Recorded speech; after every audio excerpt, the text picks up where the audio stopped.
Hello दोस्तों, नमस्ते। आप लोग कैसे हैं? आशा करते हैं आप लोग अच्छे होंगे। हमारे चैनल पे आप सभी का स्वागत है। दोस्तों, आप लोग के बीच बहुत प्यारा सा एक रामचंद्र जी का गीत सुनाऊंगी। आप लोग को जैसा भी लगेगा कमेंट करके बताइएगा। दशरथ के चारि ललनवा, रुन झुन बाजै कंगनवा। दशरथ के चारि ललनवा, रुन झुन बाजै कंगनवा। कहाँ गए राम, कहाँ हो भैया लक्ष्मण। कहाँ गए राम, कहाँ हो भैया लक्ष्मण। कहाँ गए भरत ललनवा, रुन झुन बाजै कंगनवा।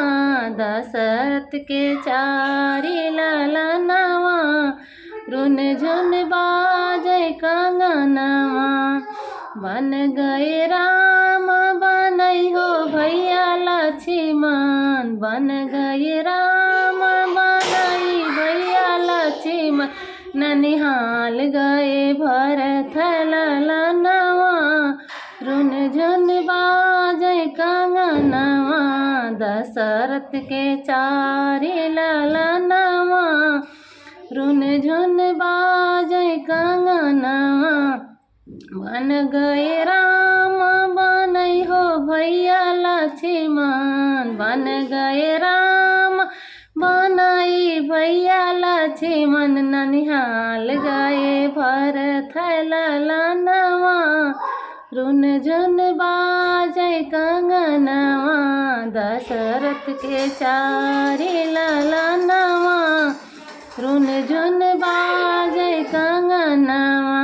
काऊ कहे राम, काऊ भैया लक्ष्मण। काऊ कहे राम, काऊ हो भैया लक्ष्मण। काऊ हो भैया लक्ष्मण।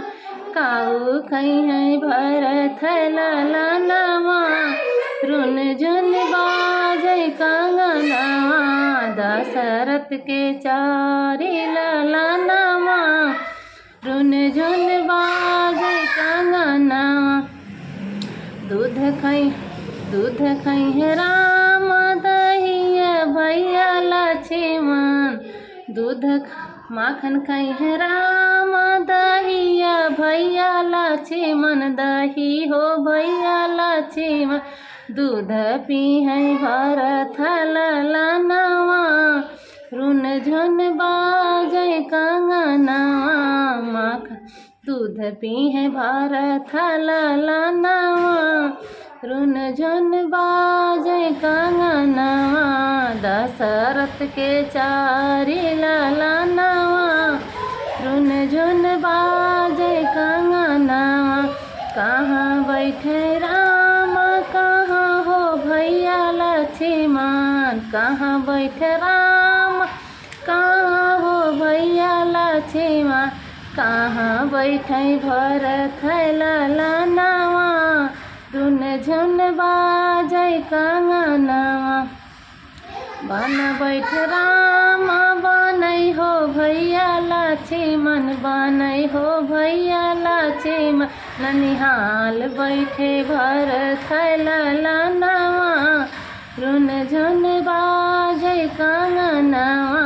ननिहाल बैठे भरत ललनवा, रुन झुन बाजै कंगनवा। दशरथ के चारि ललनवा, रुन झुन बाजै कंगनवा।